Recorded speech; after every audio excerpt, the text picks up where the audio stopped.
Blog Talk Radio.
Hello everyone, I want to welcome all of you back to Ohio Exopolitics. I'm your host, Mark Snyder.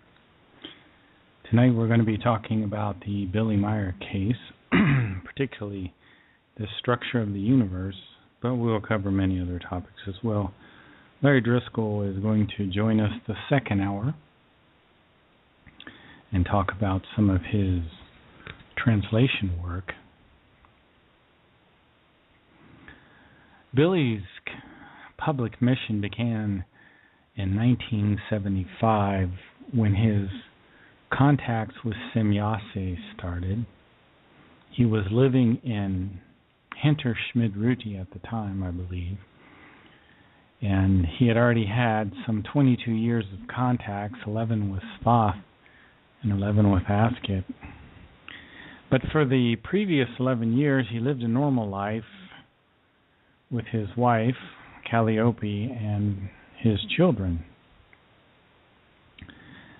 And the telepathic messages picked up again, and Semjase would land her ship, maybe in the valleys or on the hills, out in the open during the day, and she'd come out of the craft and sit down with Billy, this beautiful woman from another world, in another time plane. Semjase was 344 years old, I believe, at the time of the contacts, and she was halfway becoming what they call a Ish-Rish, or a Queen of Wisdom. Her people are called the Plejaren, and they allowed themselves to be called the Pleiadians for many years. In 1995, they left the Earth, and they closed down their bases on the Earth. During the main contact period between 1975 and 1986, they had 3 bases on the Earth. One in Switzerland, which had been here for 350 years, one in North America, and one in Asia. And I believe there were actually about 6,000 extraterrestrial human on the Earth at that time, from the Plejaren system, from nearby stars, and from the Tao universe.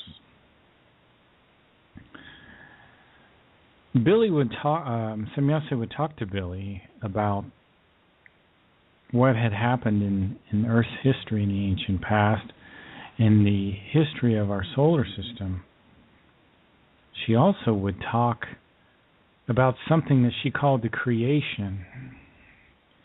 And the creation can really be divided into two separate areas: the spiritual intelligence and the physical structure of our universe. Now, our universe is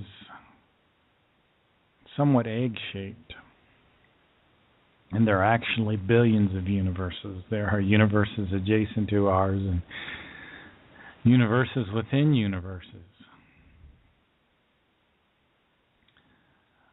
But our universe is layered in 7 layers. The 4th layer is our material belt, and I had gotten that also wrong in the past. But the 4th layer is the band that has the stars, the planets, the galaxies. And our scientists tell us that we have between 100 and 200 billion galaxies in our universe. And our Milky Way Galaxy has approximately 450 billion stars by some estimates. And we have about 7 million solar systems in our galaxy that can support higher life. And I believe it's roughly 2,630,000 higher human civilizations in the Milky Way Galaxy. Now, our universe is one of many universes. But not only that, our universe is divided up into different time planes or different space-time configurations. Semyase's world, era, is in a different time-space configuration than our world. It's some 80 light years beyond our Pleiades in a different time plane. And the people there are at a much higher level of evolution than the people here on the Earth. They live in complete harmony with nature. They keep their population very low and in balance with all the other species on the planet. They don't manufacture anything on their world. They don't build surface roads. They don't drive on the surface of the planet. They fly in craft. They no longer have disease to speak of. They have no war. There's really no crime to speak of at all. They are a 4th and 5th level society, where we in here on the Earth are at stage 2 and stage 3. There are 7 evolutionary steps in all. The Plejaren don't manufacture anything on their planet. They don't have any hunger, no starvation, no poverty. They have no air pollution, no water pollution, no pollution of the land. They don't have strange pastimes the way we do either. They focus their lives in a productive way. I don't think they kill animals for fun. They do raise one animal for eating, a small animal. They do think that some meat is good for our nutritional needs. But they live in a total balance with nature. It's because they understand this creation. They understand the universal consciousness, which is neither good nor evil. It builds universes as a part of its own evolution. Our material universe is the physical manifestation of the wisdom of the creation. And our creation, the supreme intelligence, the superintelligence that created our universes and all the other universes, irradiates love so that every moment and every day and every place we can experience the radiating love of creation. Now, it doesn't necessarily personally love us, but It radiates love much the way our star radiates light. And love is the highest principle in creation.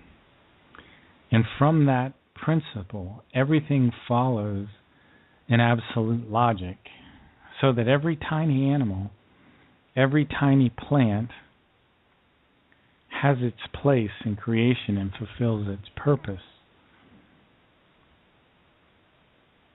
And nothing that does exist would exist if it weren't for the radiating love of creation. Now, there's a wonderful passage in the Goblet of Truth that I continually repeat and repeat and repeat. And it's entitled, What the Truth Knows to Say.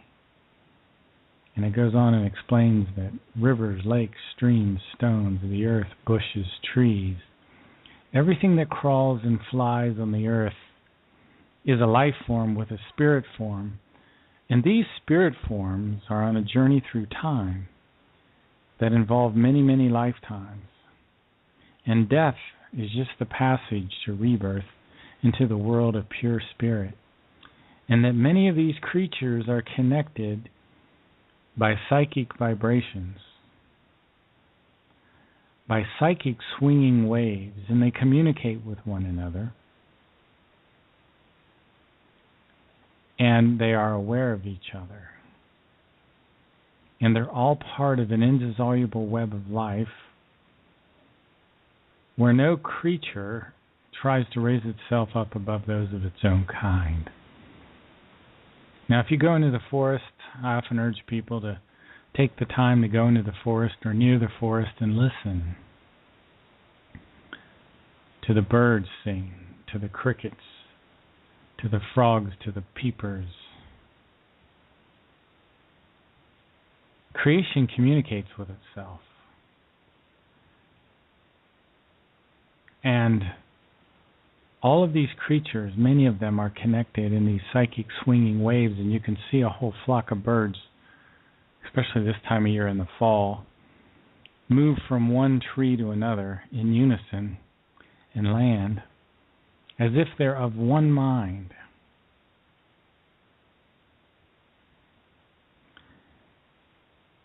See, we as human beings have a human spirit.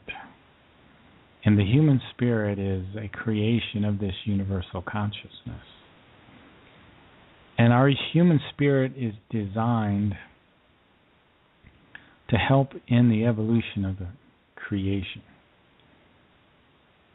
And we go through many, many lifetimes, and we gain wisdom over many, many lifetimes. And when we die, our human spirit comes out of our physical body, and it goes into this etheric band of energy around our planet called the spiritual realm. And it's really in the same space, if you can imagine that, it's just in a different dimension. And the universal consciousness takes our previous life experiences and puts them in the storage banks. And then after about 152 years, can be much shorter nowadays with higher population, our human spirit is placed back into the body of a child 21 days after the sperm fertilizes the egg, and the comprehensive consciousness block comes down, ensures that we get a new personality in this lifetime, in the new lifetime, and it places all the wisdom of our predecessor personalities in our subconscious. Now, as we grow up again, our material consciousness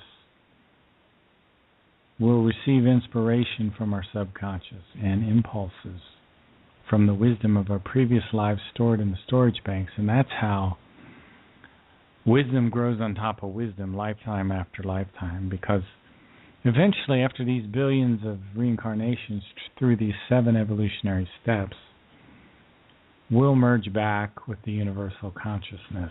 And we'll bring back the experiences of those lifetimes with us. And by that time, we won't have the need of a physical body. In the 7th stage of evolution, humans societies don't have physical bodies anymore. They're back to a spirit form. In the sixth stage, they're in this half spirit, half material state. On the earth here are human spirits that came here from other worlds in the ancient past, some 150,000 years ago, 100,000 years ago in the case of Atlantis and Lemuria. There were higher developed civilizations on our earth in our ancient past. People who came here from the stars. And these civilizations rose and fell. We are the remnant. We are the civilization which grew out of the fall of Atlantis. And when that great meteor struck the earth, a pole shift occurred, and there was chaos on the earth for centuries as our earth tried to recover from the tremendous disaster. And the few stragglers that were still left here on the earth were just struggling to survive, and their offspring, and their offspring's offspring, and their offspring's offspring struggled to survive. And they forgot who they were, and they forgot about the great civilization of the past. And lo and behold, visitors came here again from another world. One of those was named Eris the 11th. And Eris the 11th ruled for a while, and he was part of these rulers that were eventually led to the Giza intelligences. And in the Meier material, Erisame was probably the first one of these gods with a small g who actually dwelled in the old cubicle construction, some 72,000 years old, far below the Giza Plateau. But there was a whole line of these extraterrestrial rulers that were on the earth at that time. And it's a very interesting story that we've talked about before. But I kind of wanted to stay on target a little bit tonight. We were talking about the universal consciousness and the structure of creation.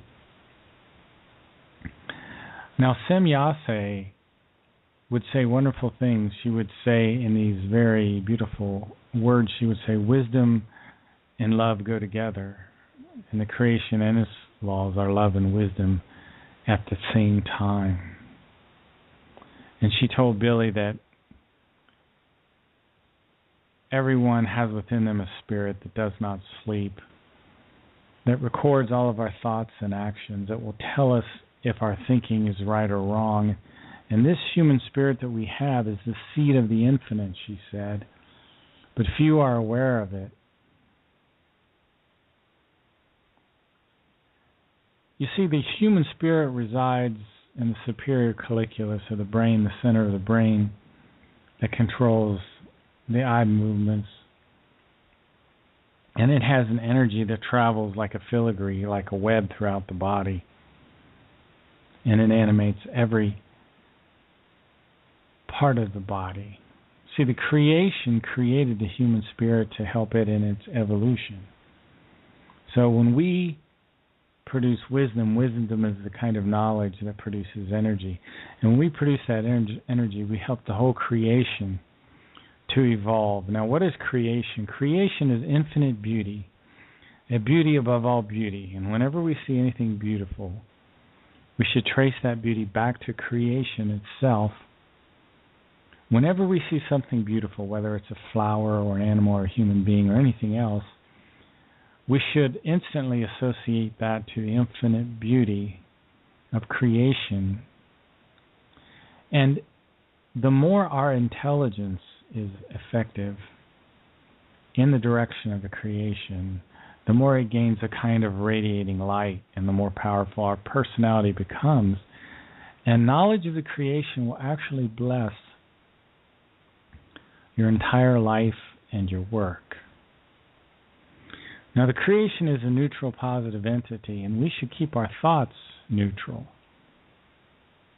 Neutral positive.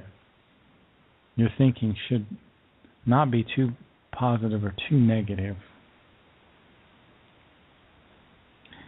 We should constantly clarify our thoughts. Say things out loud if you have to. If you go back through your ideas, your thoughts, you'll remove all of the confusion. Sometimes there's some uncertainty in your mind. Our consciousness is like a garden. We need to keep that garden weeded. We need to take out the thoughts that bring us anxiety or anger or depression. We need to reach right in, grab those thoughts by the roots and pull them out. Keep your stream of consciousness clear. Clarify your thinking. Take the time to do that. You have to learn to have the objectivity to evaluate your own thoughts. Are you having a thought that causes you to have an emotional reaction? Then you're not being neutral positive. We need to switch off the material intellectual thought powers, which Semjase described to Billy as egoism, materialism, pride, envy, greed, and jealousy, and so forth. Other aspects of this material intellectual thinking include a thirst for adventure, pity, self-pity, and things related to that. Evidently, there is an old nature associated with the material intellectual thinking, and this old nature has a kind of unlogic about it. Now, Edward Albert Meier's human spirit form is said to have reincarnated here on the earth 7 times or more. 7 major incarnations: Enoch, Elijah, Isaiah, Jeremiah, Emmanuel, and Muhammad. Now, Emmanuel talked about the human spirit, and he talked about the creation. And he explained that the human spirit, when it starts out, is unknowing, but gains wisdom during each one of these lifetimes and escapes from ignorance. So after these many renewed lifetimes, the time comes when people will say, hey, this spirit is normal and not confused. But the spirit continually will seek wisdom in creation. Now, there's various kinds of evolution. We here as human beings, as Weisen, in the German we're called Weisen, we have the ability for self-determination in our evolution. That's one of the aspects of a Weisen. You know, actually your dog, your cat, cows, chimpanzees, dolphins, whales, all the higher animals are actually Weisen. But what's different is the human life form evolves by means of consciousness evolution, where other Weisen have intelligence evolution. Higher species of animals, again, apes, dolphins, horses, ravens, pigs, goats, parrots, buffalo, and other kinds of cattle, bears, camels, donkeys, cats, dogs, have an intelligence evolution. And that's not to be equated with our human consciousness evolution. Now, plants actually evolve based on a kind of impulse evolution, as well as adaptation evolution. And also other life forms have an instinct evolution. And that's the purpose of our lives. The purpose of our life is evolution. And that's really the only thing that the creation demands of us, is evolution. I have a clip here on the structure of the universe. I kind of jump from evolution to the universe. You see, the universal consciousness evolves as well. And it goes through an expansion phase and a contraction phase. The physical structure of our universe does, as a part of its evolution. Here's an interesting clip that talks about galaxies. The NASA ESA Hubble Space Telescope, with a little help from an amateur astronomer, has produced one of the best views yet of nearby galaxy Messier 106, a striking spiral galaxy with a number of secrets.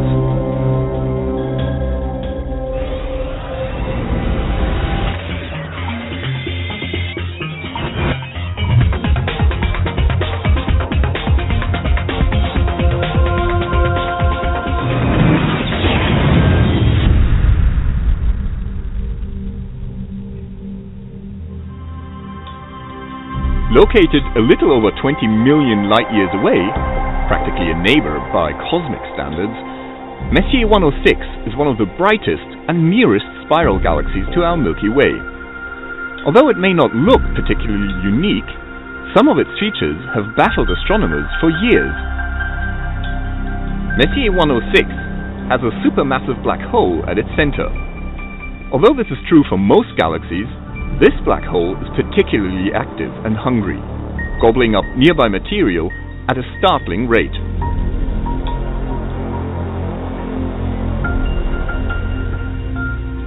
This huge black hole's bottomless appetite is behind much of the galaxy's unusual behavior. Messier 106 appears to be emitting powerful radiation from its center, something we do not see with our Milky Way.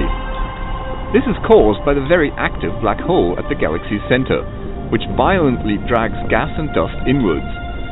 This material heats up, emitting bright microwave and X-ray radiation as it does so.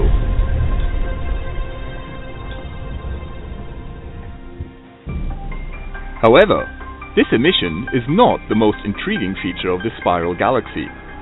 This image shows the galaxy's other not-so-hidden secret. Alongside its two regular, star-packed spiral arms, it appears to have two more, made out of hot, glowing gas.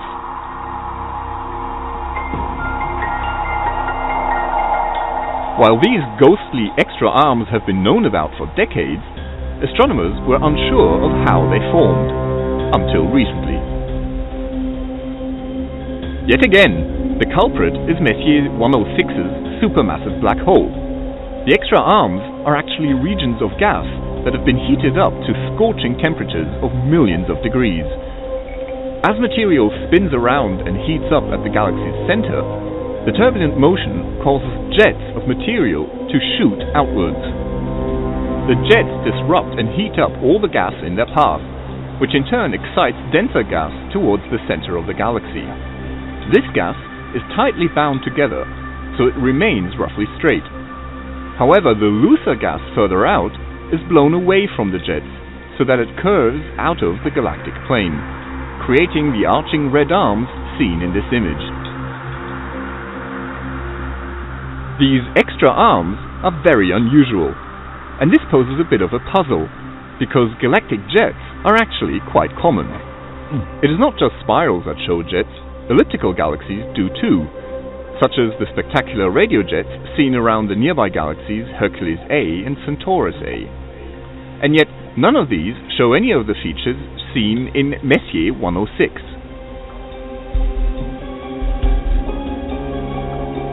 Some of the data for this image of Messier 106 were provided by amateur astronomer Robert Gendler. Together with Hubble, these data allow us to visualize the galaxy's chaotic center and mysterious structure better than ever before.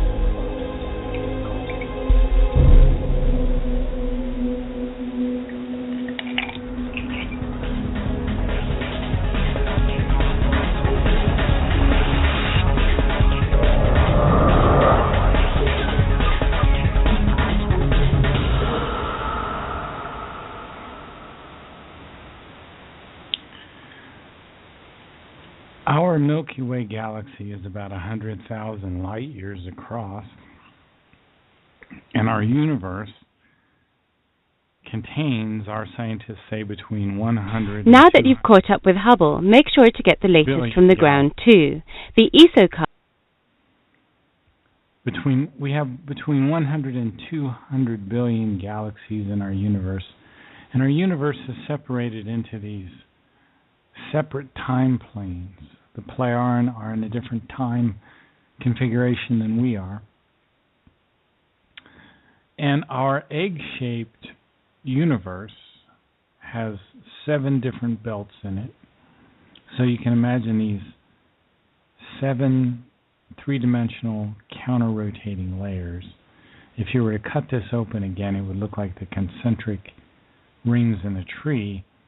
The 4th layer is our material belt, where our Milky Way Galaxy is, one of perhaps 200 billion galaxies. And there are some 3,630,000 human civilizations sprinkled throughout our galaxy. There's about 7 million solar systems which can support higher life.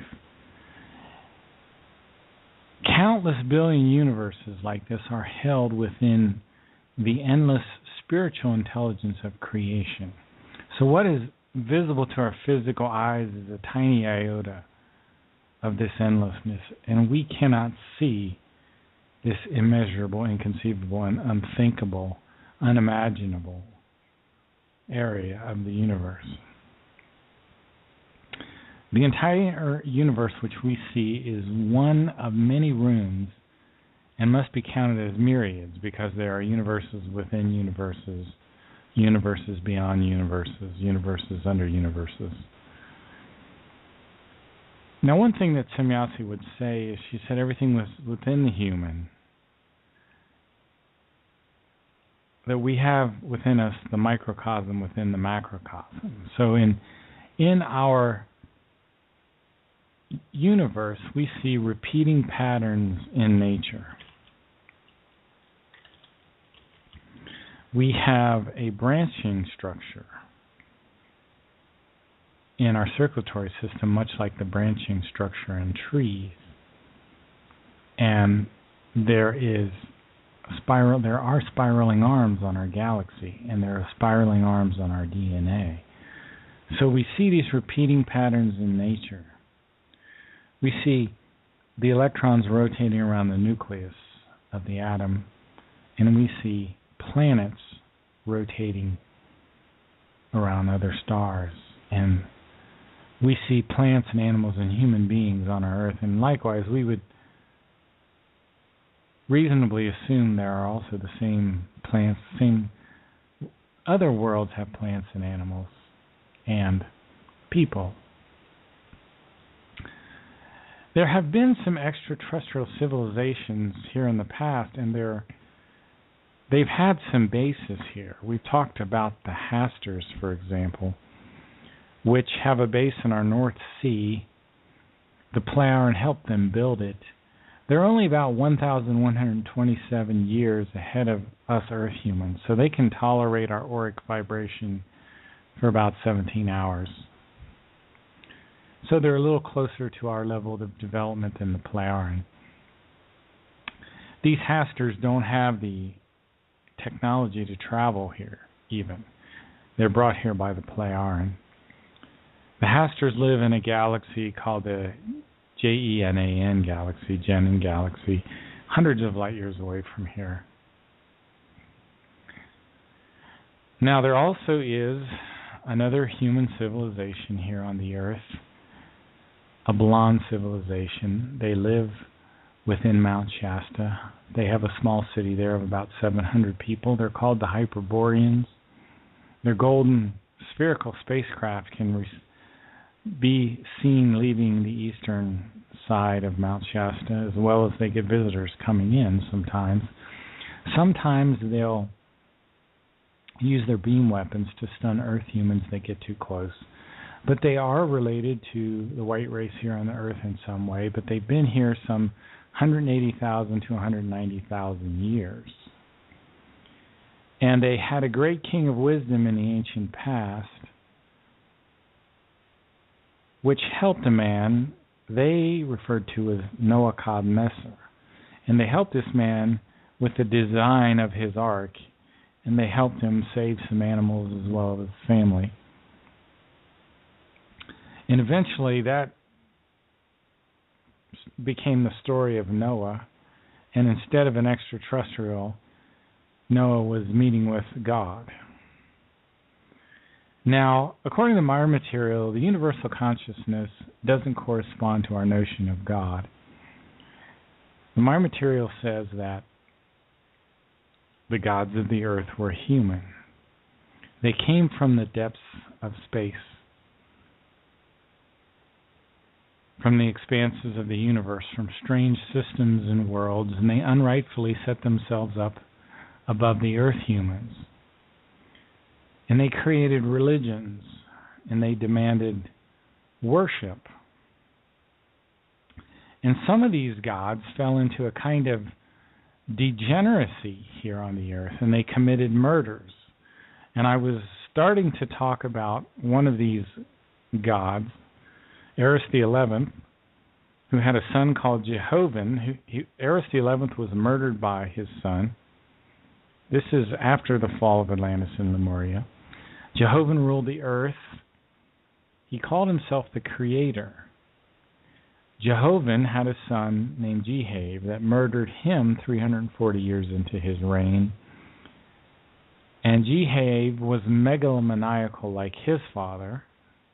He proclaimed himself as the Creator and eventually was murdered by one of his sons, Erisane, who I mentioned earlier. Erisane was driven off the earth after he tried to come to power. He was driven off the earth by his younger brothers, Ptah and Salam.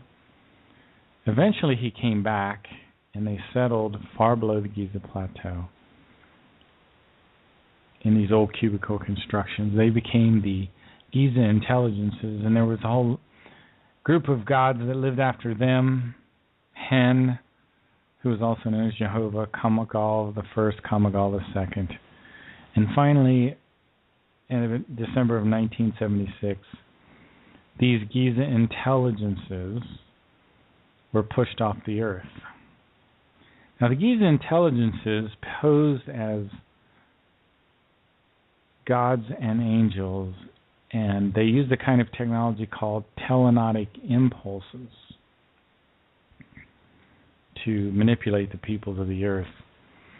I have a little bit here I'd like to read about these. Giza intelligences, they're also known as the Ba'ath, and they were a group of humans that since ancient time tried to attain a supremacy over all of Earth humanity. And in 1978, in May, following their attack, I think on the Silver Star Center, the Plejaren put a shield over that area. The Giza intelligences were deported, stripped of all technology except the most basic survival equipment. And they were permanently incarcerated on a remote prison planet. Unfortunately, as I was describing earlier, the waning effects of these telenotic impulses will last for another 200 to 300 years. So we're still under kind of a mind control here. For thousands of years, they deceived the earth humankind with religions and miracles of every kind. And a religious delusion was created. Now, Billy has a new book that's going to really make some people angry. It's called God, Delusion, Insanity. And it talks about how we have a genetic thing that's handed down here on the earth, which is the idea that the creator of the universe is this anthropomorphic being. And if you're under the God delusion, then you're very prone to what the Meier material would refer to as like schizophrenic episodes or epileptic episodes. It's really interesting now that we see the extreme Muslim religion, like the people from ISIS and whatnot, where they cut people's heads off, whether they do it allegedly, whether they really do it, I'm not sure. But they seem prone to this extreme violence, and they go through this kind of delusional insanity. And I've talked about the Greek gods before, and I like to play clips about the Greek gods. I think they have a basis in reality. So let's listen to this clip for a few minutes. They were the lords of heaven and earth,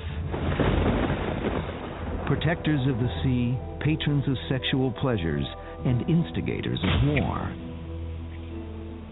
They were the mighty Greek gods who were said to reign atop Mount Olympus, the highest peak in all of Greece. Their names are almost as familiar today as they were thousands of years ago, names such as Zeus, Poseidon, Apollo, and Aphrodite.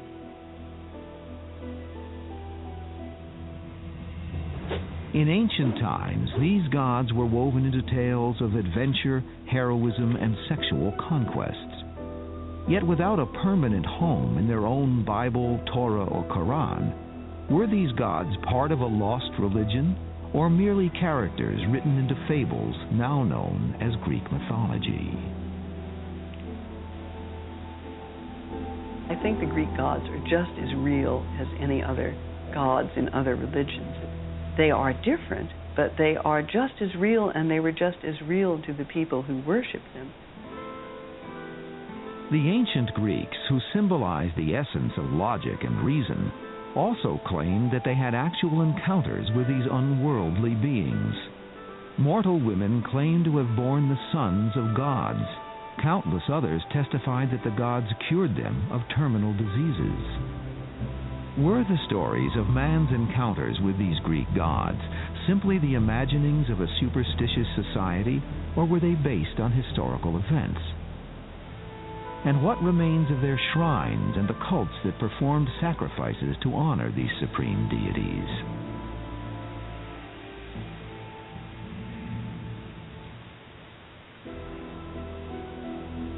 The origins of the Greek gods were handed down by colorful storytellers, Greek art, and through the ancient poet Homer, whose classic books, the Iliad and the Odyssey, captured the tremendous powers of these alluring divinities.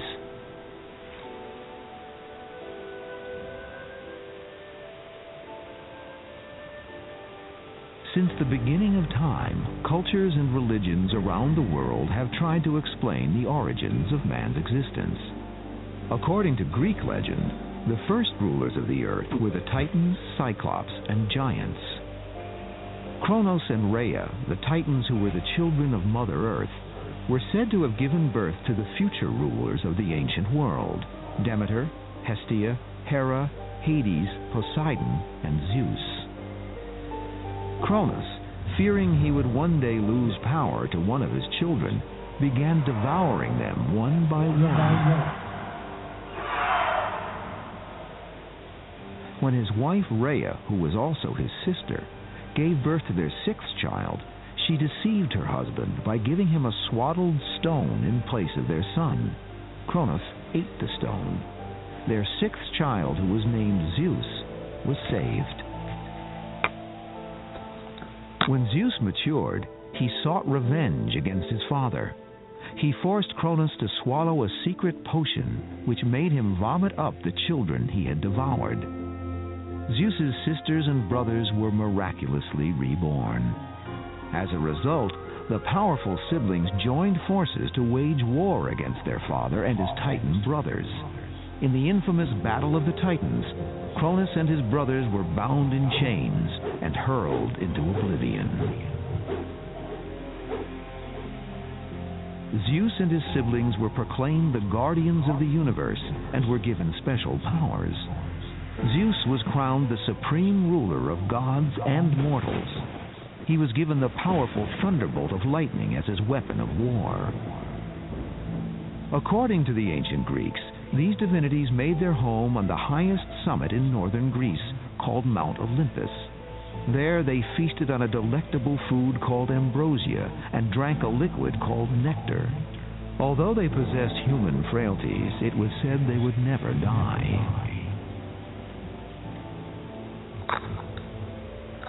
No mortals dared venture to the top of Mount Olympus, but the supreme divinities often ventured down from their mountainous kingdom and were said to mingle and sometimes meddle with the lives of mortals. According to legend, they took human form and displayed mortal weaknesses. But within a moment's notice, they could transform into a bird, a tree, or a violent storm. Of all the gods, Zeus exhibited the most grandeur. According to the earliest records, ancient Greeks prayed to him for good luck, to take vengeance on their enemies, or end a drought. Such esteem led many Greeks to claim that they were divine descendants of Zeus.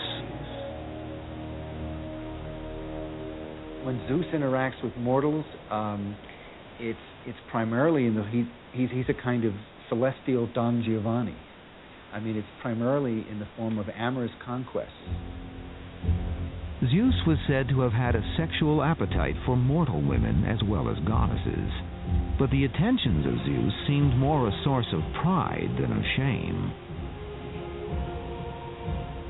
They seemed to think that this was wonderful because it meant that they would give birth to a child who would live, who would be significant, who would be important, who would be strong and look after them. Zeus's philandering infuriated his wife Hera, who was the protector of marriage and family. As a result, she took revenge on his... Anyway, it's interesting to read about these ancient gods.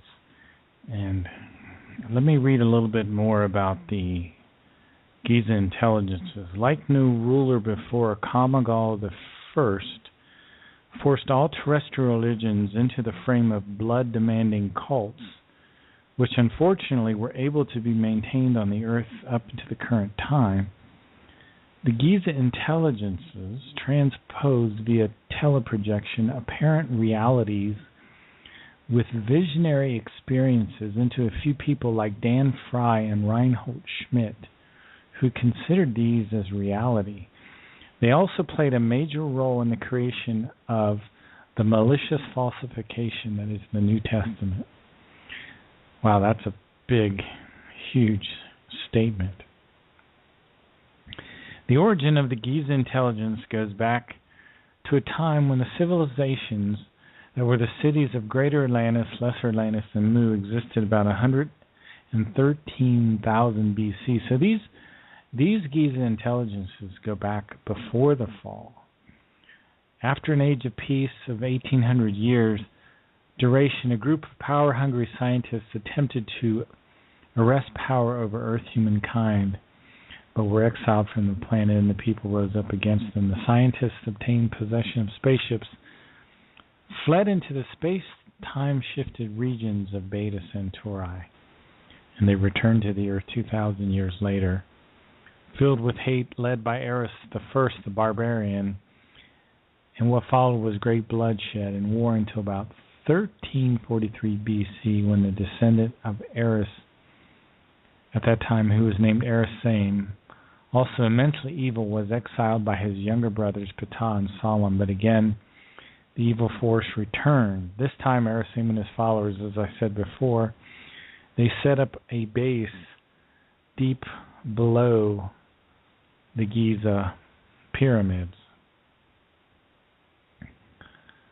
Now I have a clip here from the PDF, God, Delusion, Insanity, and I hope this is the one I think of it, because one of them didn't turn out so well, but let's listen.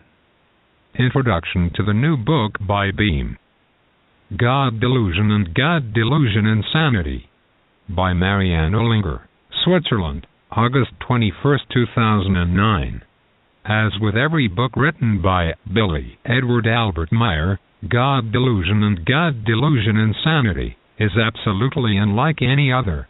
In a little more than 3 months, he has, once again, written a unique masterpiece for which there is no equal.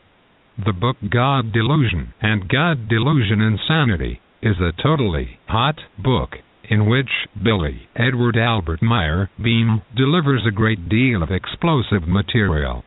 However, at the same time, in contrast to other authors who do not know the truth and therefore cannot say anything about it, Billy brings the fire extinguisher, in that he explains the truth about the creation universal consciousness and how the human being, if he or she wills it, can come away from his or her God delusion and come to the truth. Of the 7.5 billion human beings, which, at this point in time, constitute the Earth's population, 4/5 profess a belief in one of the 6 world religions, or in one of the sects which have emerged from them. They believe in a God whose name may not be named. They believe in a creator God, in Jesus Christ and diverse saints, in Allah, in Shiva and Brahma, or whatever they are all called, in nature gods, in tin gods, and so forth. They are mostly also firmly convinced that they thereby believe in the legitimate creator of our universe and the one who determines their fate. They pray and beg for favor, health, objects or material wealth, hang rosaries over the rear-view mirror in the car, and crosses around their necks, to achieve immunity from accidents and everything bad. Now there's a group of men on the earth today that in some ways remind me of these Giza intelligences. These men are trying to become gods through transhumanism, through merging with machines. One of these men is a physicist by the name of Richard Seed.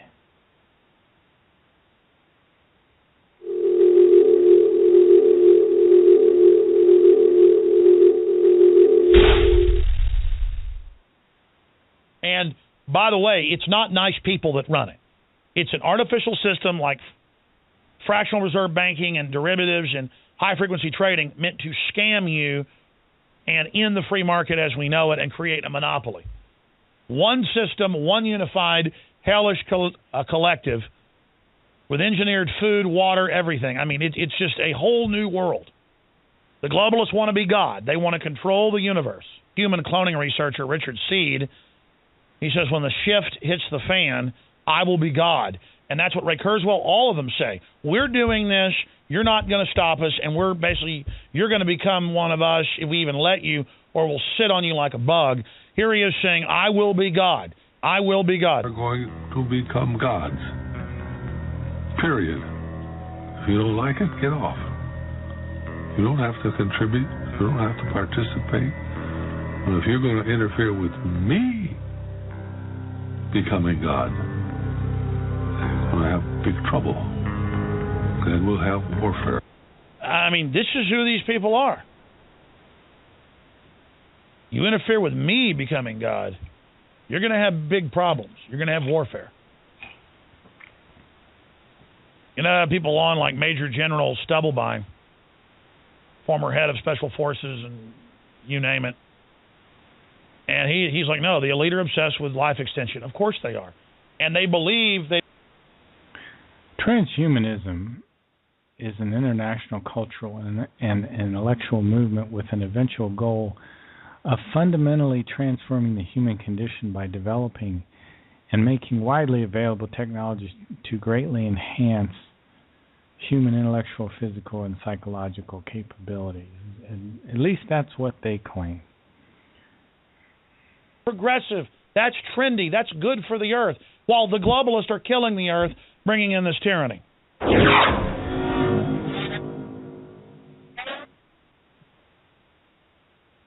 You are watching the best of the Alex Jones Show, weekdays from 11 a.m. I have another clip here that talks about transhumanism.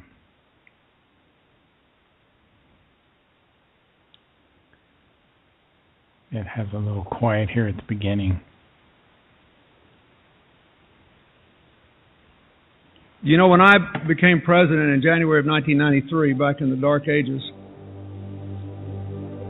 the average cell phone weighed 5 pounds. And there were 50 sites on the entire World Wide Web. 50. There have been more added than that since I've been talking. God made man in his own image. God intended for man to become one with God. We are going to become one with God. Cloning and the reprogramming of DNA is the first serious step in becoming one with God. This issue is going to dominate our global politics. This is the issue that will color the century as we merge with machines, and I think it's inevitable that we will.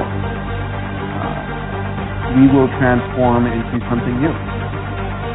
Evolution is a spiritual process. It moves us closer to the ideal of God. What is God? God is described as being unlimited in intelligence, creativity, love, beauty. More computing capacity in a little grain of sugar, when it's nanotext, 1 bit per atom, and flipping back and forth in femtoseconds. There's more computing capacity in that grain of sand than our human brains by a factor of, billions. So these machines, if we, humanity, if we decide to build them, we're building God. We humans are going to start linking with each other and become this meta-intelligence. And we will eventually become an interconnection of the entire human race. And we will become godlike once you plug into that global network and you know the thoughts and feelings of millions or billions of people. You unplug yourself. So these transhumanists think they're going to become godlike. The first self-described transhumanists met formally in the early 1980s at the University of California, Los Angeles, which became the main center of transhumanist thought. Here, some group or some person called FM 2030 lectured on this third-wave futurist ideology. At the Easy TV media venue frequented by transhumanists and other futurists, a lady named Natasha Vita-Moore presented Breaking Away, her 1980 experimental film with the theme of humans breaking away from their biological limitations and the Earth's gravity as they head into space. FM 2030, whoever that is or whatever that is, and Vita-Moore soon began holding gatherings for transhumanists in Los Angeles, which included students from FM 2030's courses. Anyway, this is a very strange group of people that think they're going to become God when they merge with machines.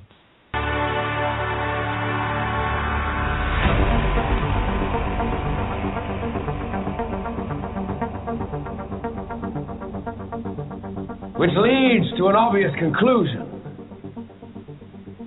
We are the gods now. We are going to become gods. Period. If you don't like it, get off. You don't have to contribute. You don't have to participate. But if you're going to interfere with me becoming God, we're going to have big trouble. Then we'll have warfare. And you kill me, I'll kill you. Well, those are the transhumanists. Strange lot they are indeed. Well, I don't see Larry on my switchboard. He must be having a technical problem or a time confusion. So I'll move on a little bit. I often talk about the importance of us connecting with nature, and maybe after listening to those transhumanist clip, we ought to balance a little bit and listen to a wonderful clip called The Rainforest Beneath the Canopy. It's one of my favorite clips.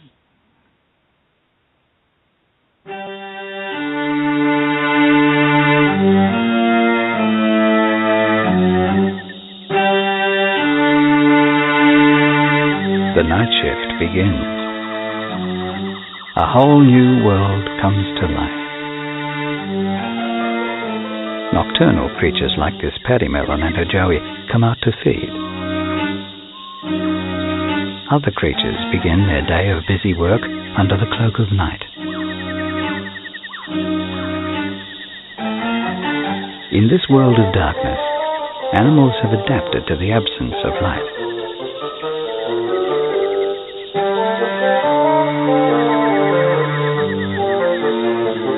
This centipede makes its way inch by inch through the forest, its legs guiding it carefully as it moves in and out of shadows.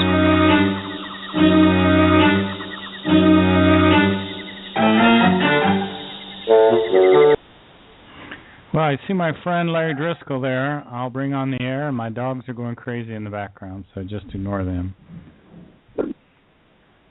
Larry, welcome to Ohio Exopolitics.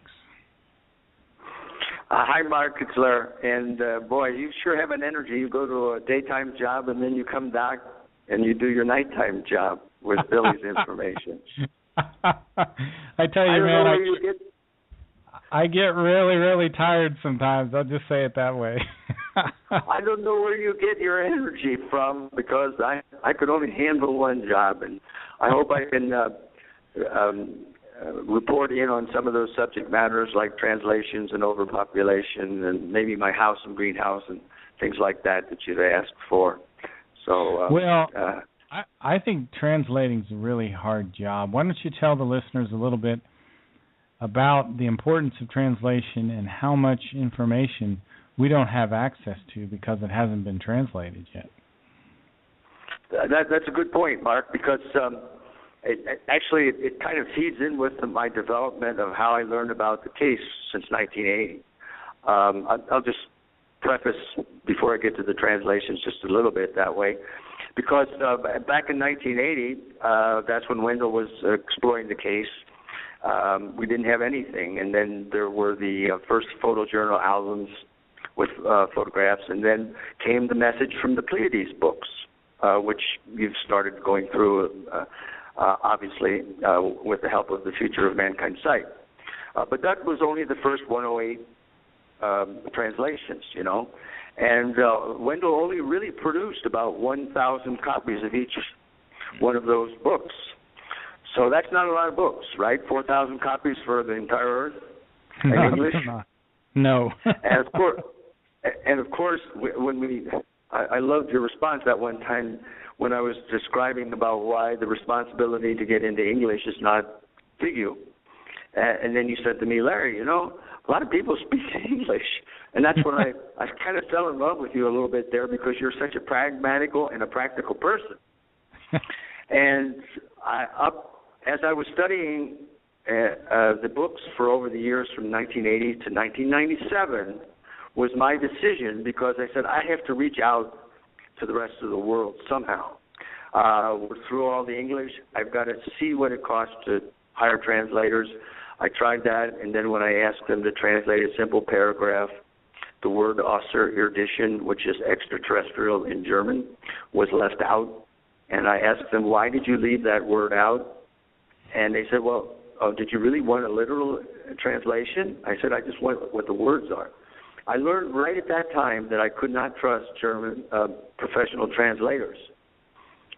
So I took upon myself to teach myself German from just picking up an Oxen, Duden, and some self-help books and taking a flail at it, and slowly getting better. But I knew in the end, just like you were thinking, there are a lot of people who speak English, and I had gone through all the English available thanks to people like Christian Frenner and the few others. They all claim they don't know English over there, but more of them do. But it's really not their responsibility. And so I said, I better try something. I got to get some things in to English and do the best that I can, and keep at it, so to speak. And my first really important translation was the brochure of photographs, UFOs, which I wanted to do because of the nature of it was text plus photographs, and I sent it to our American government, the 535, 100 senators, 435 representatives, President Clinton and Vice President Gore in the year 2000. because I wanted them to see, not hear the words, but also see the photographs.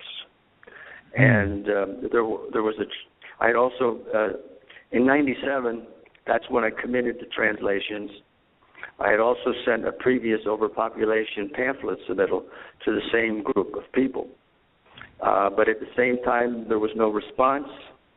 I decided to formulate the Earth overpopulation posters, the United States overpopulation poster, and the Plejaren visual poster, so to speak, and begin sending that out to various people, because that's actually, you had mentioned one of the subject matters being overpopulation. That's the one that I focused on first from Billy in 97, because that's the number one problem on our planet. And in my house, my retirement residence here, in the number one position on the most important wall are those three posters. Really? They were formulated to present to a person who steps up to see the poster of the Earth, that he would see and she would see the entire Earth problem on one sheet of paper. And I Larry, took the guideline. Go ahead. Did you know that Bangladesh, which is about the size of Ohio or Iowa, now has 167 million people in it? It's just hard. You mentioned that before, I think, on the email. It's just hard to believe how those people can live in that density. And I think I reported back to you that Japan, even though their population is declining, which is good, but a lot of people think that a declining population is bad. The population of Japan is either between 120 and 126 million people, and that's the same area of Arizona. Really? And Arizona has about 8 million people. Oh my Lord. It's just the third world countries, and it's unfortunate that when you read about the history of the Khitan, which are the Chinese, and the Nipper, which are the Japanese races, as they were the last or the most recent, their descendants came to the Earth. The previous to that arrival here, they had overpopulated various other worlds. It seems to be their problem. And quite frankly, they would overpopulate the world right now if there weren't a fear of American weapon systems. But I don't want to go there because it's just a problem we've all got, okay? And I did approach, when I learned that Billy's, first of all, his good writing, A Crusade Against Overpopulation, that's just a general writing. In the 97 submittal to the Congress, I sent that along with other things. I also sent it to the NBC, ABC, CBS, and also some solutions to how we should arrive to reduce our population. But there was very little response. But I wanted to take Billy's major writing, which is the interpretation of the 7-year birth stop, and I wanted to move it from his descriptives. They had taken it a little bit of the ways, how they were basing the population of the Earth on the cultivatable and pasture land. Let's say cultivatable land would be pasture land plus cropland. In other words, how about having so many people in relationship to the ability to feed them within your own country, which was very good, I thought. And what they did is they looked at the cultivatable, which is the sum of pasture land plus cropland of each nation of the Earth, and then they summed up what according to what they call a creation density of 12 individuals per square kilometer. All right, not wanting to question or anything, just wanting to move it from literal or descriptive statements into figures. Figures. Switzerland had just said what the existing population was and what the possible population, which was what it should be. And then just for Afghanistan, they showed that Afghanistan at that time was 25 times overpopulated. So what I decided to do with was do it for the entire world. I wanted to go through every nation and do just like they did for Afghanistan and add it up and show how much overpopulated each nation was according to those rules. But not just stopping there, I wanted to show how we were going to reduce off of that. And so what I said is that if your nation has a certain amount of cultivatable land, some of cropland and some plus pasture land, the whole earth has the total amount. So your nation is entitled to have a certain percentage in relationship to your food value and to the total earth. It sort of made sense, okay?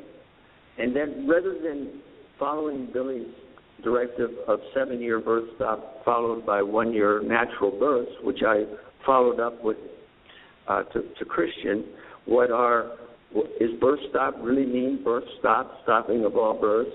And then Felix thought, oh no, it doesn't mean that. Well, why do we use those words if we don't?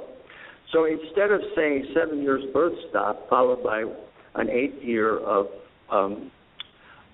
obviously deaths plus births, I said, why not try to apportion that natural births, and they never gave me that number either, over all 8 years.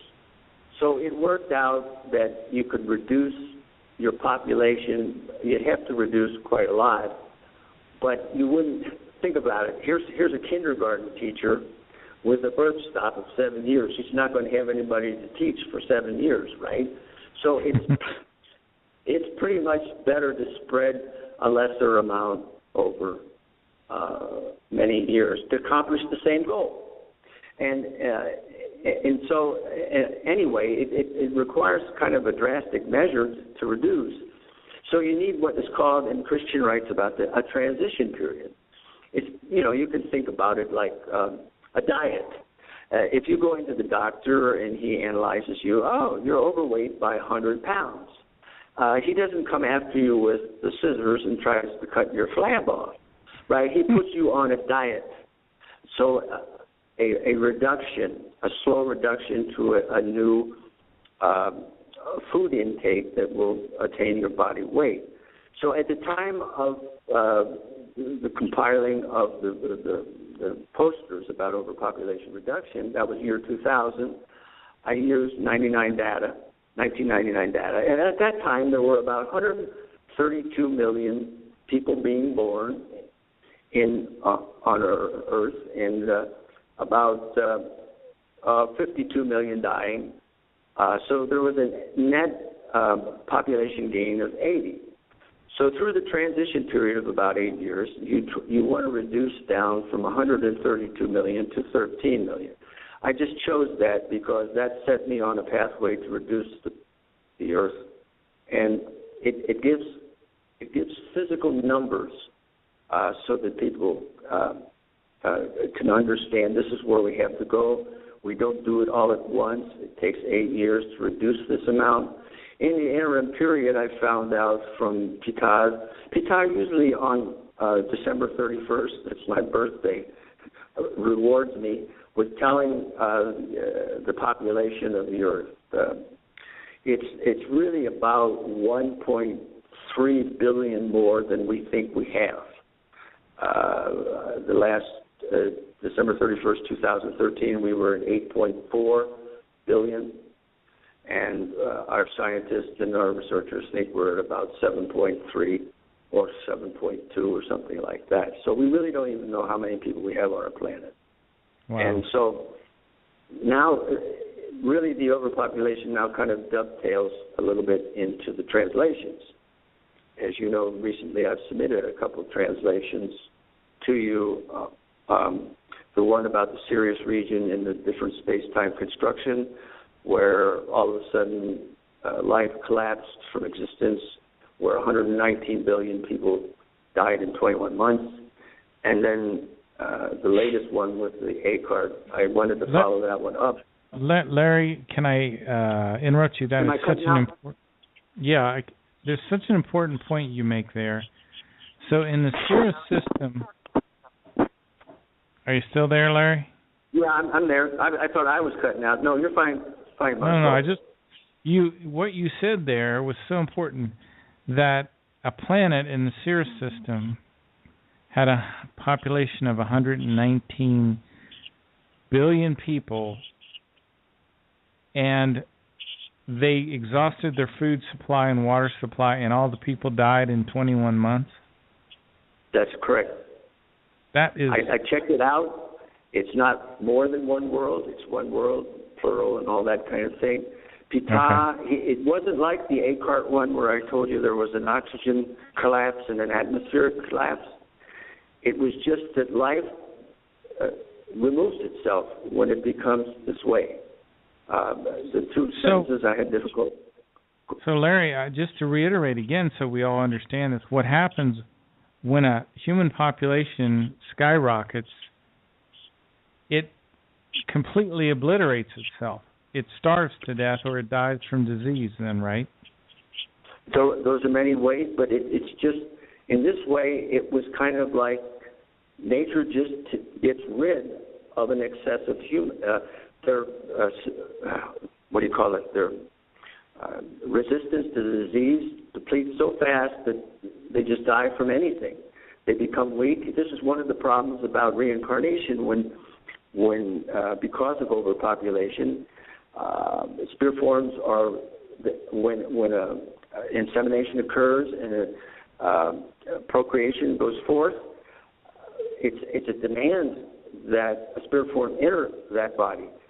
And if you know, here's a good comparison or analogy, you know that if you go to bed at night and you don't get a proper sleep and you have to get up and go to work the next day, you're not prepared. Right. So it's the same parallel with, if you go into there's a relationship between your physical life, a good relationship, and the spiritual life. You live a life, you go and you process this and prepare for the next life. But if spirit forms are being called back into physical reality before they're prepared, they come back weakened.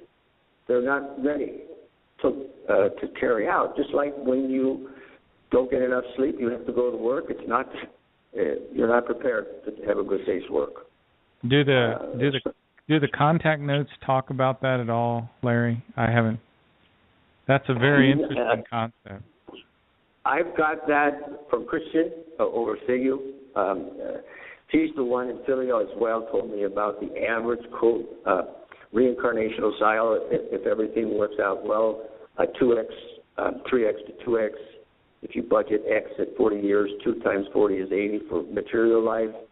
120 or 3x would be 120 away in spiritual life. So a 200-year reincarnation cycle, call it average. But as you well know, I sent you the Contact 72, where you saw certain figure members being planned for the return. And it's so funny, amazing that Semyazi is talking to Billy about, this one comes back between 2045 and 2060, and this time she's a male form. And wow, and now the other two are going to be female forms. They'll have different names, and they're strange. You know, Mark, we can go to the internet for information. You can go to the library for information, and you can go to your television or whatever. But where do you go? They go. Anybody go to get the information like she's talking about? How do they have it? Only in the Meier material, right? Right. I'm glad because Wendell had left those out. And because I'm very much interested in reincarnation, not because of the subject matter, but because, like I've talked to you over before, the motivational tool, and then this connects back to the Talmud of Emmanuel. How can I influence human beings to take care of their planet? Not deceptively. I want to use known information, and like the TJ, like I told you in my submittal to the people, that in the Talmud of Emmanuel mentions the term creation, and I think you've used that word quite a lot on your show. It mentions it 116 times in the Talmud of Emmanuel, And of course, the Gospel of Matthew is paralleled off of that because the Talmud was the source document for the writer of the Gospel of Matthew. He took every word out, including the total 2 chapters. So the reason I focus upon that is because that happens. Emmanuel was making his discussions and talking and presentations in 30 to 35 A.D. And he was talking about reincarnation, celestial sons, creation. There is no creator God. God is just a human like us. All of that information has been taken away from human awareness. Now, this isn't just something that Billy Meier is writing about in 1975 to the present. Yes, he's writing about that, and I also connected it in my email to the translation I made of his book, the excerpt from his book, From the Depths of Space, Contact with the Pleiadian and Plejaren, where they also mentioned the word creation, because Emmanuel, back in the time that he was mentioning and talking in 30 to 35 AD, he said, in 2 times 1,000 years, the celestial sons will be announcing themselves anew about the things that I'm talking about. So just add it, Mark, 30 to 35 plus about 2,000 is 2,035. That's it. They're announcing, and so when you read the discussion of creation by the extraterrestrial in Billy's book, they're more specific. They have more numbers, but it's the same thing that Emmanuel was talking about. And so what I'm saying is I connected the past, the Talmud of Emmanuel, to obviously the modern day translations, but I wanted, it's important that the human know that this has been in existence. And of course the Talmud, Emmanuel 5th document, 5th edition will be coming out. And I don't, in my letter, cover letter, when I send this to people and whatever, I say, don't just take my word for it. You must go to James Dearlow's, Professor James Dearlow's website, and please read his T.J. Genuineness page of how he established that, yes, this was said back in these times. It wasn't something that Billy wrote in 1963, like critics say. Jim goes through great research efforts to anchor the statements of Emmanuel at the time they were. I just said 30 to 35 A.D. because we know the crucifixion occurred in 35, so he had to be speaking about it beforehand. And then he goes off to India afterwards, but it doesn't get written down until about 100 A.D., and then it gets deposited back into the cave, which was by Emmanuel's son Thomas. And that was in about 100 A.D., and then Billy and Isa Rashid discovered in 1963. So, you see, I think if humans understand that they've been taken, that this isn't just some New Age mumbo-jumbo that we're talking about, and the whole idea, you've talked about the spirit form, you've also talked about what happened on, I think, planet Malona, Phaeton, and Mars. When the destroyer comet was approaching Mars in the past, before 75,000 BC, those people knew they were going to have their life destroyed, so they moved in 2 directions. Some moved to Earth, some went to Malona Phaeton.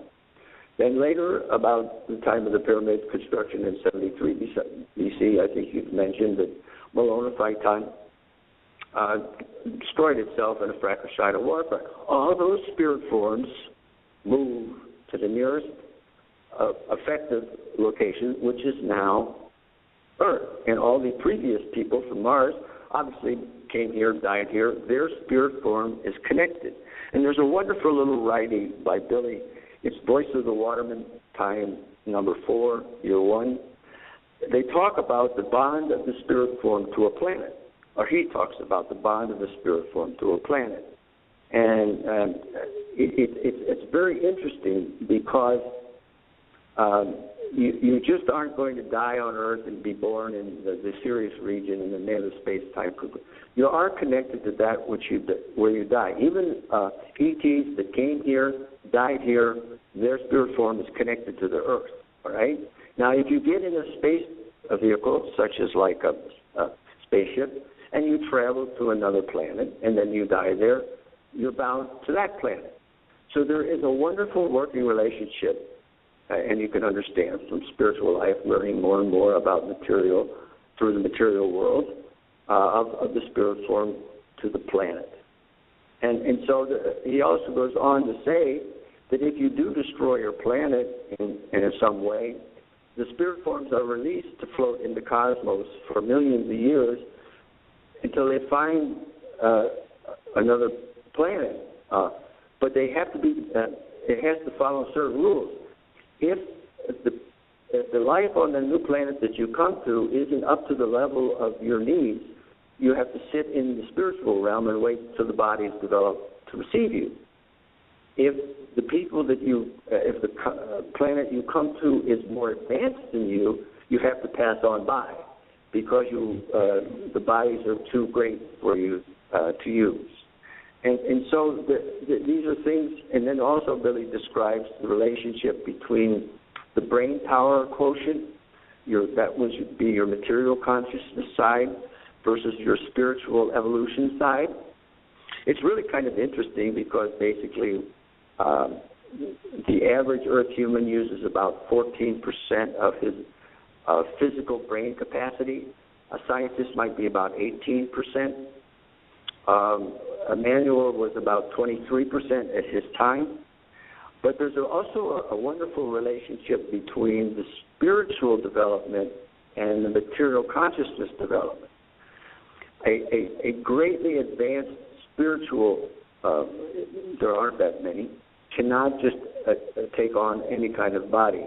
It can't be, the spiritual development, spiritual evolution development can't be more than 1% beyond the material consciousness capability.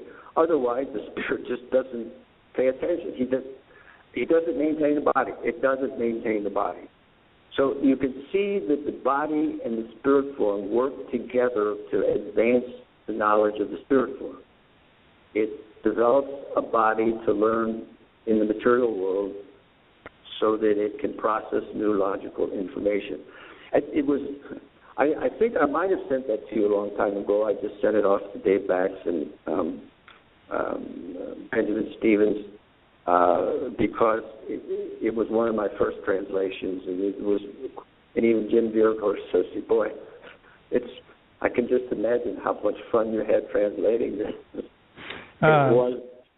Larry, what you just described was very fascinating about these spirit forms having to. Some had to pass by the planet if the planet was higher advanced. Yes. Wow. And in the case where they weren't as advanced, they just had to wait in the spiritual realm? Yes. Now, was that in a specific contact note, or was that in one of Billy's books? No. In my... way back in 2004, I wanted to take all of Wendell's books and put them in a timeline. I wanted to, every number that I saw, I wanted to line it up in a timeline, and then it got to be termed creation, human spirituality, and the origin of Earth human religions. Okay, in creation, I talked a little bit from Wendell's books about wherever Semyazi would talk about creation, and like you talked, okay? But human spirituality, I used the sixth contact, and you know which one is about the 7 levels that you've addressed several times. But that's when I came across the Voice of the Waterman time, number 4, year 1, because that wrote about reincarnation, sex change, reincarnation, the material consciousness quotient versus the spiritual evolution quotient, and of course the reincarnation's bond to a planet. And I just thought that was very interesting because I wanted now with my motivational tool, I'm saying, folks, we're down to one planet now. Earth.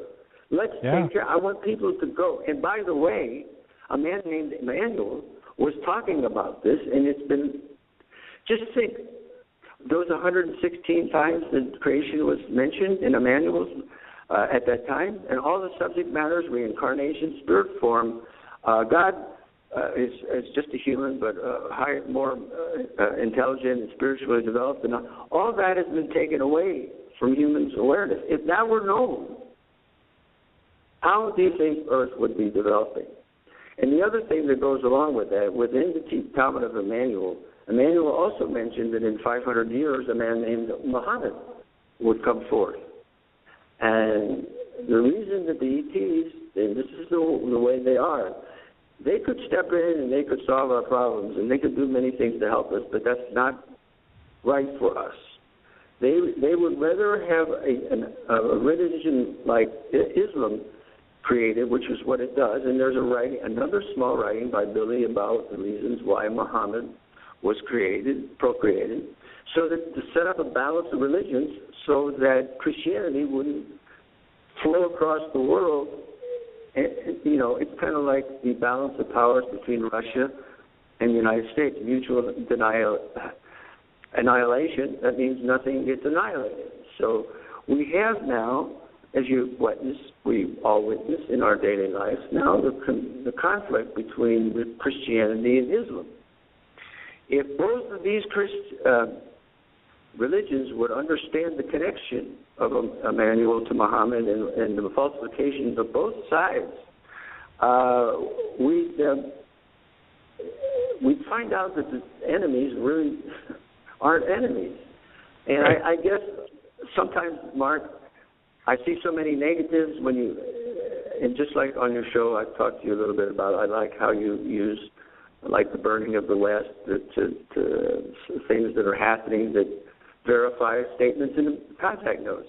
However, I have to admit that I came across one in the 331st contact where Pitah was telling Billy why they led certain people to collapse the cave of Emmanuel, the burial cave, which was the tomb of Joseph of Arimathea. Because in the future, he says, in the future, when the Talmud of Emmanuel spreads across the earth.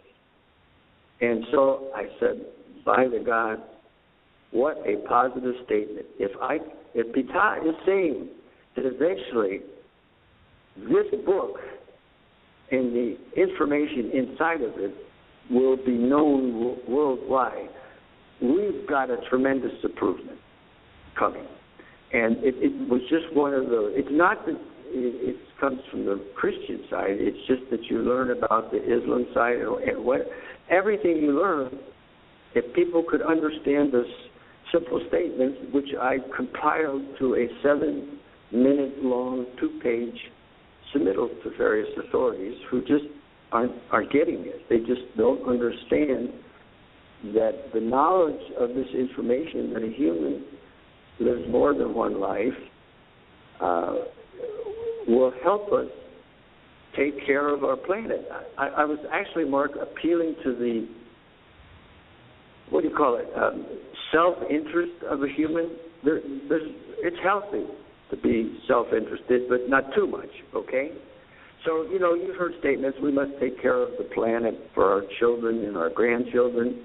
And then they say, oh, by the way, and yourself, you're coming back. Oh, then they say, oh, no, I'm dying and getting away from this. Well, you're not getting away from this. Are you hoping that it's going to be solved when you're away, or do you want to do something about it now? See, that's the problem with, like Dan Kaiser said, he was sitting next to you at the meeting that one day, he was off to your left there. He says, well, it's just not, whatever you're submitting, it's not about the 2014 midterm election. That's the Earth human. Everything is about the ever-present present. Nobody thinks about the future because they don't know they're bound to it, and they are. And do you really want to destroy your planet, let your spirit form float forever and ever to find another place? I even said, and when I made that same presentation, at the Figure Society USA meeting. I said, the word's going to get out about human Earth spirit forms, and then when you start floating through somebody's respective system, they're going to put a no vacancy out on their most remote planet. Earth human not here, not welcome, So they're going to learn about us. So the key is you can make a little joke about it, but not. But humans need to know that they're more. It's like if you and I got in a boat, we went to the Arctic or the Antarctic, and there we're floating on the water, and we're looking at the icebergs, okay? And I say, look at that one over there, Mark. Oh, that's a big one. And you say, Larry, how about that one over there? That's even bigger. Well, boy, we're looking at these monster icebergs. But that's only 1/10 of the iceberg, right? If you go below the layer of consciousness, which in this case is the water, you see that the real reality of the iceberg is, yes, 1/10 above water, 9/10 below water. That's a human. You see the human in the daily life, but he and she are a lot more than just like the iceberg. They're a lot more, and there's a lot more to them, and Billy's teachings bring this. And also a manual. I guess it's the key of a manual in such an early time. If we didn't go the wrong way and didn't have all that information taken away from our awareness by churches, by power authorities who don't want it known, we would be just developing much better. It's just been delayed, but Emmanuel knew it at the time, and at least they got Islam created to balance off against the total overtaking of the entire earth by Christianity. This is the way they work. The ETs.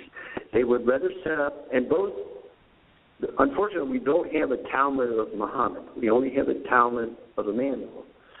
Other than Billy saying that Muhammad's teachings were also destroyed. I even asked Muhammad Hassan. He works on the Durham University. He didn't answer my question, but I'll get to it. Since I had gone through the Talmud of Emmanuel and counted up the term creation 116 times, I decided to ask Muhammad. He's an Iraqi engineer. He knows Islam. I said, was the term creation, is it existing in the Quran? Well, he came back with, he didn't answer my question.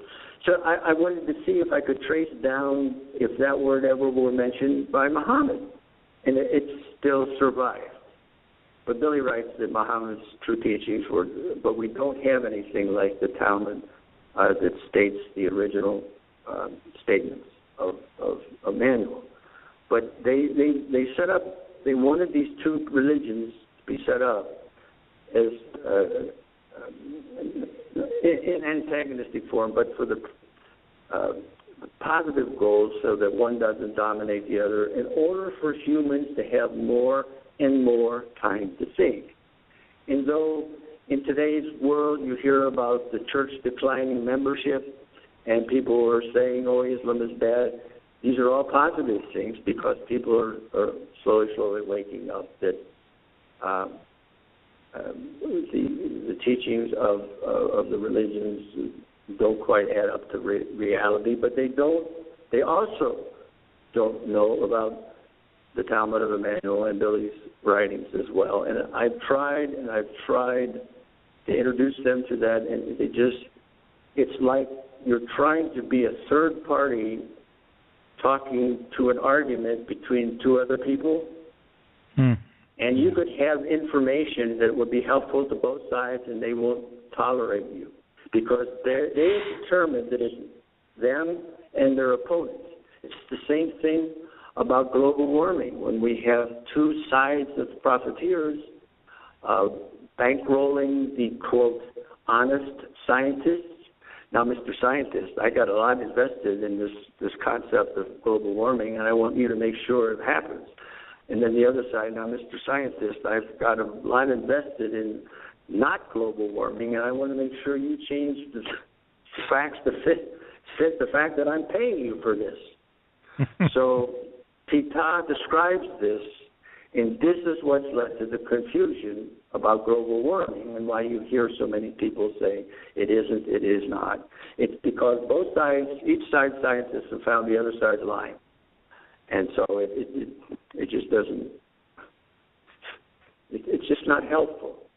And so what I like about Billy's information is that they're always just interested in the truth. They don't have a motivation for profit on the other end of it. And you've addressed that a little bit about our world and profit motives as well.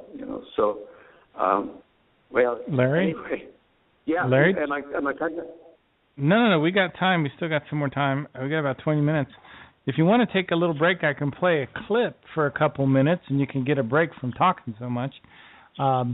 This clip is about Bangladesh and the population growth in Bangladesh. So why don't you just take a little break, get a glass of water, or just sit by and listen, okay? Well, that's okay, because I don't know if I've talked a little bit about overpopulation. I've talked a little bit about the translations, connected to that. My house, and I've been researching about the potential for a figure center over here in Arizona. There's all sorts of subject matter, so you just tell me what you want to hear about. All right. Let's just listen to our little slow clip. I want to give you a break. I'm worried about you talking so long. I thought you might need a little break. So. Hey, you do this all the time, Mark. I know. Hang on. All righty, folks. We're going to listen to this little clip. We'll bring Larry Next, right today is World Water Day. Tonight, we look at an innovative approach to getting clean water to slum dwellers in so-called megacities. Our story is another in our occasional reports about population issues around the globe. It's part of a collaboration with National Geographic magazine and the Pulitzer Center on Crisis Reporting, and comes from special correspondent Steve Sapienza in Bangladesh. Dhaka, the capital of Bangladesh, is one of the world's fastest-growing cities and one of the poorest. As in many other developing countries, people are leaving the countryside in search of work and a better life in the city. Dhaka's population, now estimated at 15 million, is expected to hit 20 million by 2025. Dhaka is one of the megacities which is growing too fast. Country Director for the charity WaterAid, Dr. Khairul Islam, says the increased population density is severely taxing the city's ability to house and care for its people. Almost 5,000 slums are in and around Dhaka city, and almost 1/3 of the population are living in either low-income communities and slum areas. Most of them don't have ownership over those pieces of land that they're residing. But the main challenge is provisioning essential services for this huge number of population, mainly water and sanitation. With 2,000 newcomers daily, the struggle to find clean water in the slums often has life-threatening consequences. Water? Yes, we have water, but the water is not always available. When water is available, it is often bad. Yesterday, a woman here thought she had cholera. She went to the hospital, but she died last night. If you want to see the human toll exacted by unsafe water and poor sanitation in Dhaka, you come here. This is the overflow tent at the short stay unit at Dhaka's main cholera and diarrhea hospital. And there you go.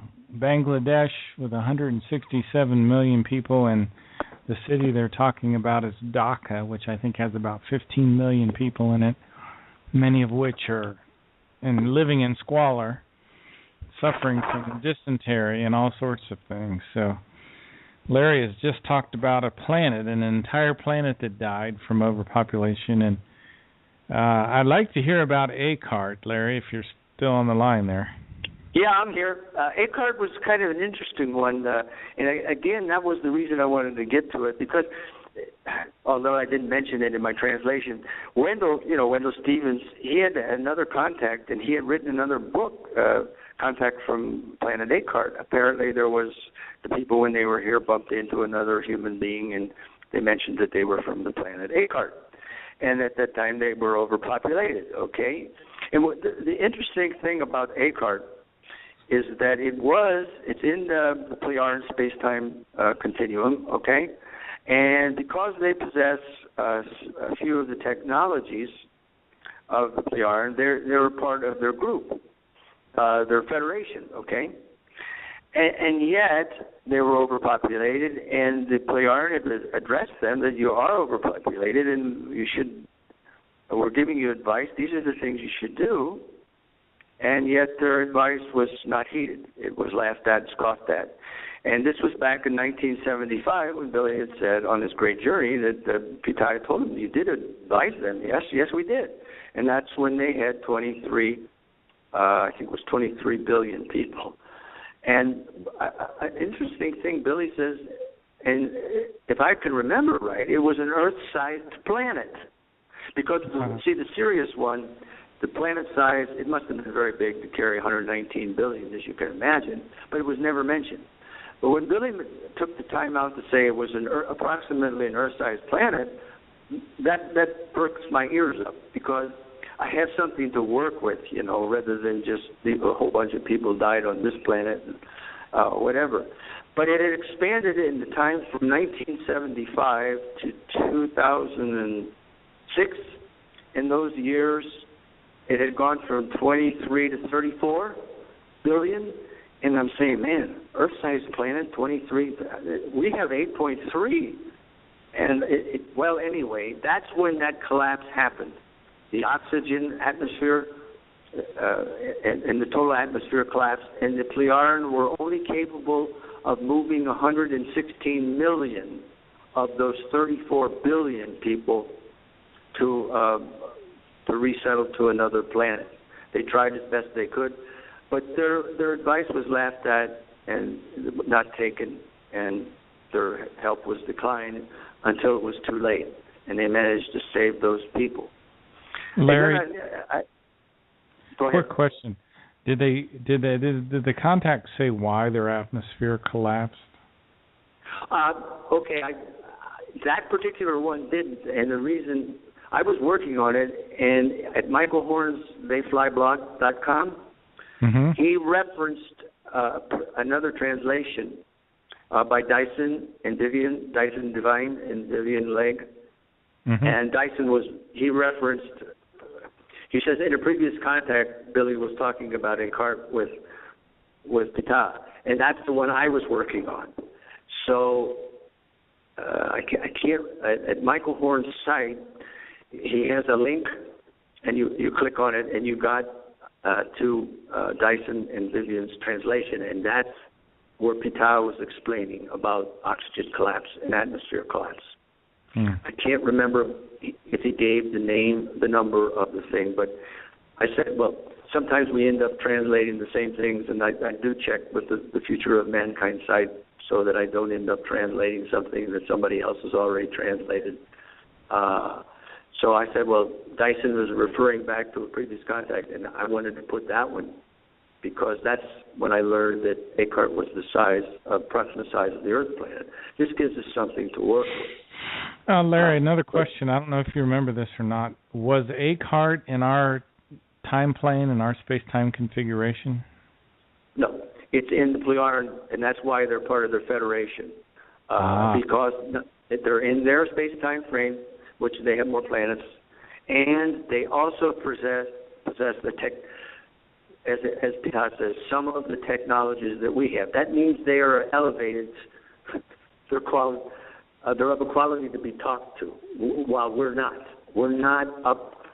Apparently, they have rules and regulations about who they're going to interact with, and you have to have space travel, time barrier capabilities, and what have you. And so Descartes did have that ability to come to the Earth. Yes. And as a matter of fact, in Wendell's book, with the other contactee, they were hoping that we would destroy our planet so that they could come here to our planet. But they were here picking up vegetables, corn, and things like that they could grow back on their planet.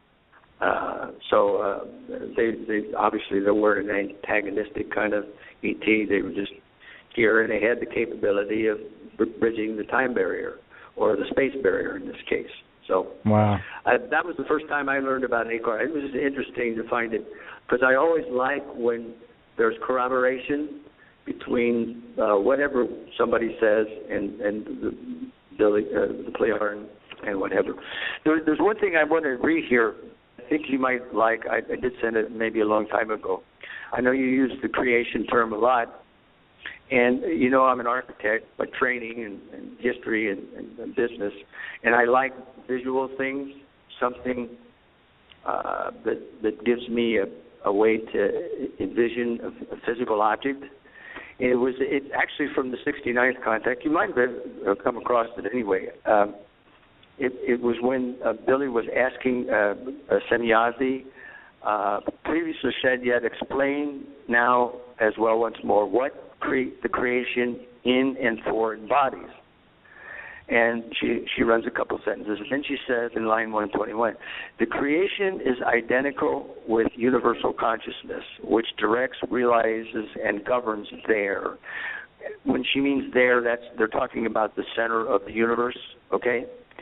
In the existence of consciousness as a double spiral-shaped oval form, which at the same time builds up the universe in its seven-belt increasing expansion, while the double spiral arms live in pulsing spiritual energy and rotate toward one another. So you've already described the seven-belt nature of our Dern universe. And so at the center of this universe is, and she says, more knowledge we ourselves do not possess about creation. So that was the only time within the contact notes that I've come across a kind of description that one could visualize something other than just talking about, I know wisdom and love, these are fine words, but I'm kind of nuts and bolts. It's an object. So when she says double spiral pulsing arms, I'm seeing this thing. And by the way, in the Dern universe translation, every time we have a collapse and a bang, the spiritual energy core of our universe doubles. So that's... Say that again. It does what? It doubles. It doubles in size? Oh. Right. Is the core is spiritual energy? Correct. And so I'm summating from what I just told you, the double spiral-shaped oval form. That's as close as I could. I've tried to draw the thing. It's not the easiest thing to draw, a double spiral. I'm not sure I've got it right, but I've drawn an oval-shaped Dern universe connected to an oval-shaped Bal universe. We only know they're sister universes, but we don't know if one's larger or smaller than the other or whatever, you know. And so at the center of each one of these ovals, I'm considering it to be a oblated oval like the Earth, where it's fatter across the rotational plane of its gravitational rotation, as opposed to like the Earth when it spins on its axis. It's an oblate spheroid. It means it's wider at the equator than the distance from the poles due to the spinning. So maybe our universe, which she says is egg-shaped, which means it's not a sphere. And so at the end, she says the double spiral-shaped oval form. So here we have the spiritual oval creating a material oval universe in seven belts. So I always like to draw pictures of something so that I can find out if it's right or wrong or whatever, you know, rather than just talking. And so are you saying? Go ahead. Are you saying the spiritual intelligence of the creation has a physical shape as well? No, I'm not. There's probably a total spiritual level that we cannot perceive. It's just that she says the creation is identical with the universal consciousness, and which directs, realizes, and governs there at the center of the universe in the existence of consciousness as a double spiral-shaped oval form. Interesting. So I guess I'm saying that that's the form that the spiritual energy uses to create the material universe, I guess. That's fascinating. I think that's fascinating. Very interesting. Well, Thank that's you. it. I don't know if the 69th contact exists. This is just an excerpt from it at the Future of Mankind site. And I want to compliment you. Remember how you told me, let's work on those translations in the hundreds? But I see that you're, and I got you that 70-second one, especially because it involved in reincarnation. But I'm glad to see that you moved, just kept going, just Take the ball and run with it. You're into the 140s, and you'll be up to the 150s soon. That's when the Destroyer Comet pamphlet that I made, I used the 150th and the 155th Comet. You'll be getting there. I forget where you are right now, 148 or something like that. But keep going. Yeah. And you have to be thankful that we have the future of mankind. Even though, like Pita says, it's so much better to have a book in your hands rather than electronic ways. But still, you're like this is a compliment. You're like a teacher at school. Remember when the teacher used to sit up in the front of the class and read from a book? And, you know, and so that's what you're doing. You have people, well, that's the best thing you can do. I mean, otherwise everybody can just trudge off to the future of mankind, or you can go and buy these books. They're $250 or $300 a piece, and many of them, like I'm finding out when I told you about Advanced Mu and some of the problems with the dates, you know. Some of Wendell's books aren't translated in the best of ways, and he knew that. He wanted to hire me as his translator, and he liked the way my translations were because he knew I was aware of the case. And his professional translators, you got to be careful. If they don't like what they're translating, they'll change it. And he knew I wouldn't do that. But I just am not. I'm not that skilled. It just takes a long time to do it. Who wanted to hire you?